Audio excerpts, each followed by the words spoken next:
Assalamualaikum warahmatullahi wabarakatuh.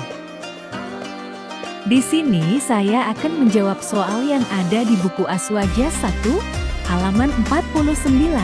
Soal nomor 2, 3, 4, dan 5. Soal nomor 2 adalah jelaskan perbedaan sifat salbiyah dan ma'ani. Sifat salbiyah adalah sifat yang berfungsi untuk menafikan seluruh hal yang tidak layak dinisbahkan kepada Allah Subhanahu wa Ta'ala. Sifat salbiyah ini tidak ada wujudnya dalam kenyataan. Ia hanya perkara itibari atau sesuatu yang dianggap wujud. Sifat ini ditetapkan bagi Allah untuk menafikan kebalikan dari sifat ini. Maksud dari tidak ada wujudnya dalam kenyataan adalah andaikan hijab di dalam hati manusia dibuka oleh Allah, manusia tetap tidak bisa melihat sifat-sifat ini, sebab memang tidak ada wujudnya di dalam kenyataannya. Sedangkan sifat ma'ani adalah sifat yang ada pada kenyataan. Artinya, apabila hijab hati manusia dibuka oleh Allah, maka manusia akan dapat melihat sifat-sifat ini. Selanjutnya, soal nomor 3. Mengapa 20 sifat wajib bagi Allah disebut sifat induk? Dan mengapa para ulama merumuskannya ke dalam 20 sifat? Tidak lebih dari itu. Ada beberapa jawaban dari pertanyaan tersebut, diantaranya A. 20 sifat ini adalah batas maksimal akal untuk mengetahui sifat wajib bagi Allah. Lebih dari 20 sifat tersebut, akal manusia tidak mampu menjangkaunya. Karena akal manusia tidak mampu menjangkau lebih dari 20 sifat wajib Allah, maka manusia tidak dituntut untuk mengetahuinya. Allah telah berfirman yang artinya, tidaklah Allah membebani seseorang kecuali kadar kemampuannya. Baginya apa perbuatan baik yang ia kerjakan, dan atas dirinya apa perbuatan buruk yang ia kerjakan. QS Al-Baqarah 286. Sifat wajib 20 adalah ummahat al-sifat, sifat induk. Maksud dari sifat induk adalah seluruh sifat-sifat yang dijelaskan dalam Al-Quran ataupun hadis menginduk kepada sifat-sifat di atas. Misalnya, dalam Asmaul Husna disebutkan sifat Khalik pencipta. Apabila kita menetapkan sifat Khalik untuk Allah, maka secara otomatis kita menetapkan sifat kudrah kuasa bagi Allah, sebab tidak mungkin dapat menciptakan jika Allah tidak kuasa. Secara otomatis juga kita tetapkan sifat ilmu bagi Allah, sebab tidak mungkin menciptakan jika tidak mempunyai ilmu atau bodoh. Secara otomatis pula kita tetapkan sifat iradah berkehendak dan hayat hidup bagi Allah, sebab tidak mungkin menciptakan kalau Allah tidak berkehendak dan tidak hidup, begitu pula seterusnya. Soal keempat, jelaskan perbedaan sifat ma'ani dan maknawiyah dan mengapa keduanya ditetapkan, bukan salah satunya saja. Jawabannya adalah karena sifat ma'ani ada wujudnya dalam kenyataan, sedangkan sifat maknawiyah adalah sifat yang ada apabila sifat ma'ani ditetapkan.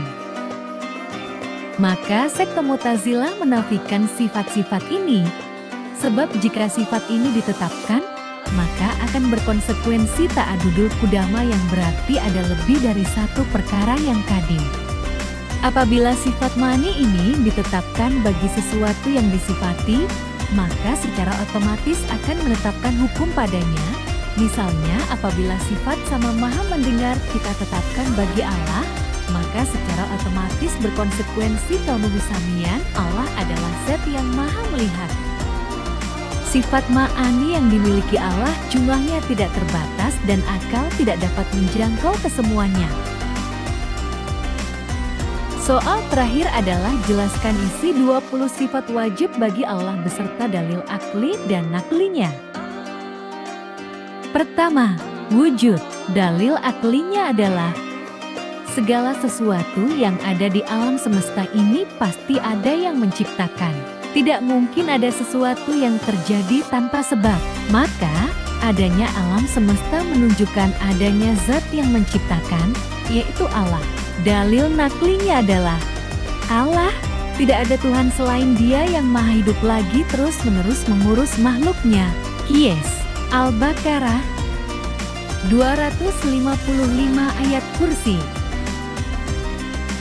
Kedua, qidam dahulu tanpa permulaan. Dalil akli sifat qidam adalah seandainya Allah tidak bersifat qidam, tentu Allah bersifat kebalikannya, yaitu hadis baru. Andaikan Allah bersifat hadis, tentu Allah membutuhkan muhdits pencipta untuk mewujudkannya. Hal ini tidak mungkin, sebab Allah adalah pencipta bukan yang diciptakan. Dari sini disimpulkan bahwa Allah bersifat qidam. Dalil nakli sifat qidam adalah firman Allah Ta'ala. Dia adalah yang maha terdahulu. Qs. Al-Hadid 3. Ya Allah, Engkau adalah yang paling terdahulu yang tidak didahului oleh apapun. Har. Muslim. Ketiga, baka tidak ada akhirnya atau kekal. Dalil akli sifat baka adalah, andaikan Allah tidak bersifat baka, maka pasti Allah bersifat fana. Andaikan wujud Allah fana, Allah pasti bersifat hadis, sedangkan dalil ketidakmungkinan sifat hadis bagi Allah telah dijelaskan sebelumnya. Dalil nakli sifat baka adalah firman Allah Ta'ala. Semua yang di atasnya bumi akan mati, dan zat Tuhanmu yang mempunyai kebesaran dan kemuliaan tetap kekal. Qs. Al-Rahman 26-27. Keempat, muhalafah lil hawadits tidak sama dengan makhluk. Dalil akli sifat muhalafah lil hawadits adalah andaikan Allah serupa dengan makhluk, tentu Allah hadis sebagaimana makhluk. Sebab sesuatu yang boleh menjadi sifat dari salah satu dua hal yang sama, maka boleh menjadi sifat bagi salah satunya yang lain. Maksud muhalafah lil hawadits adalah tidak ada sesuatu yang menyerupai Allah secara mutlak, tidak di dalam zatnya, tidak dalam sifatnya, tidak pula dalam perbuatannya. Dalil nakli sifat ini adalah firman Allah Ta'ala, yang artinya tidak ada sesuatu apapun yang menyerupainya, dan Dia maha mendengar, maha melihat. Qis. Al-Syura 11. Kelima, qiyamuhu binafsihi tidak membutuhkan zat lain untuk menjadi tempatnya. Dalil akli sifat ini adalah andaikan Allah membutuhkan tempat untuk eksistensi zatnya, maka Allah adalah sifat. Jika Allah adalah sifat, maka Allah mustahil untuk bersifat ma'ani seperti kudrah, iradah, ilmu, dan sifat-sifat ma'ani lainnya. Dalil nakli dari sifat ini adalah, wahai manusia, kalian adalah orang-orang yang membutuhkan Allah, dan Allah maha kaya tidak butuh dan maha terpuji. Qs. Fatir 15. Keenam, wahdaniyah esa, baik dalam zat, sifat, maupun perbuatan. Dalil akli dari sifat ini adalah kalau Tuhan lebih dari satu, pasti ada perbedaan kehendak, dan itu tidak mungkin. Dalil naklinya adalah, dan Tuhanmu adalah Tuhan yang Maha Esa. Tidak ada Tuhan yang berhak disembah selain Dia, yang Maha Pengasih dan Maha Penyayang. Qs. Al-Baqarah 163. Ketujuh, kudrah kuasa. Dalil akli dari sifat ini adalah mustahil Allah lemah, karena alam semesta ini ada dan teratur pasti dari yang Maha Kuasa. Dalil nakli dari sifat ini adalah, sesungguhnya Allah kuasa atas segala sesuatu. Qs. Al-Baqarah 20. Kedelapan, iradah berkehendak. Dalil akli dari sifat ini adalah segala sesuatu pasti terjadi sesuai dengan kehendaknya. Dalil nakli dari sifat ini, sesungguhnya Tuhanmu berbuat sesuai apa yang Dia kehendaki. Qs. Had 107. Kesembilan, ilmun mengetahui. Dalil akli sifat ilmu adalah wujudnya alam semesta yang demikian detailnya ini. Jika Allah tidak bersifat ilmu, maka Allah bersifat bodoh. Jika Allah bodoh, maka pasti tidak akan dapat membuat alam semesta yang demikian indah ini. Dalil nakli dari sifat ini adalah, dan mereka tidak mengetahui apa-apa dari ilmunya melainkan apa yang Dia kehendaki. Qs. Al-Baqarah 255. Ke-10. Hayat hidup. Dalil akli sifat hayat adalah wujudnya alam semesta. Jika Allah tidak hidup, berarti Allah mati. Jika Allah mati, maka Allah mustahil untuk disifati kudrah, iradah, dan sifat ma'ani lainnya, sehingga alam pasti tidak ada. Karena alam ada, berarti Allah bersifat hidup. Dalil nakli sifat hayat adalah firman Allah Ta'ala.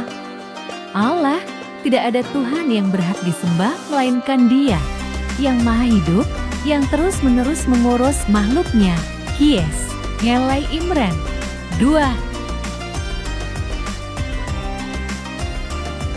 11 dan 12 sama mendengar dan besar melihat. Dalil akli dari kedua sifat ini adalah andaikan Allah tidak bersifat keduanya, tentu Allah bersifat kebalikannya, yakni tuli dan buta.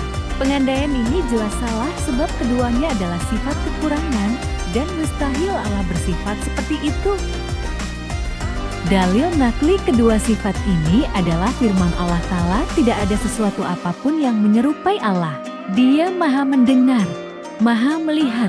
Qiyas, Asis Aira 11.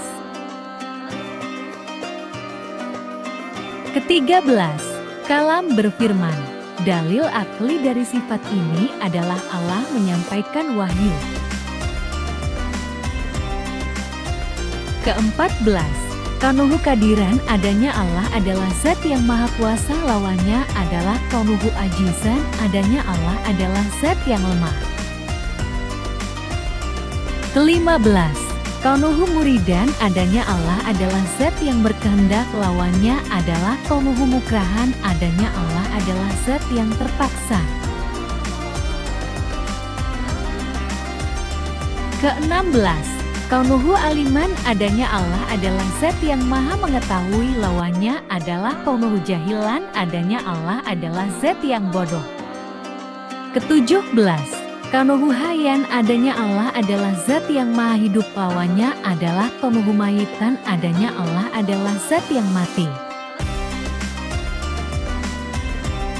Ke-18. Kaunuhu samian, adanya Allah adalah zat yang maha mendengar, lawannya adalah kaunuhu syamam, adanya Allah adalah zat yang tuli. Ke-19. Kaunuhu basyiran, adanya Allah adalah zat yang maha melihat, lawannya adalah kaunuhu amah, yang artinya adanya Allah adalah zat yang buta. Ke-20. Kaunuhu mutakaliman, adanya Allah adalah zat yang berfirman, lawannya adalah kaunuhu abtar, yang berarti adanya Allah adalah zat yang bisu.